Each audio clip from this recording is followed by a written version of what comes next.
Barbell hip thrust adjustment is key right here. For the most part, we're gonna be working predominantly glutes and hamstrings. That's the main focus here, but we could get a tiny bit of quad stimulus depending on where our foot positioning is. So depending on what program for you or what you are doing, that's gonna determine where you're gonna feel it the most. But for the most part, we should be treating those hip thrusts as a hinge-based movement.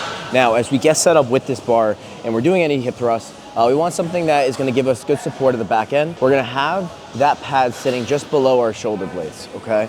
From there, we're gonna think about bringing that bar all the way towards us. We wanna make sure that it's sitting across our hip crease, all right? Once we have it sitting across our hip crease, we're gonna think about coming backwards with those legs just a little bit. Now, the farther we are from our glutes, the more hamstrings we're gonna recruit necessarily, so we're gonna bias a little bit more. The closer we are to our glutes, a little more quad emphasis because we're getting that knee flexion, and then we gotta find that sweet spot if we wanna tackle a majority of those glutes, right? So as we sit into position now, we're gonna come up with that bar.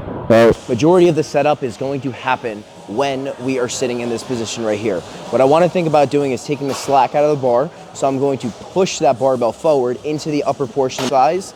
From there, as I ascend upwards, I'm gonna think about going into full hip extension, driving through my feet to get into that reverse tabletop position. Now from here, I always wanna ensure that this neck right here is facing down. So what's this doing? It's creating neutrality within my spine, okay? So I like to think about facing my eyes where the wall meets the ceiling every single time.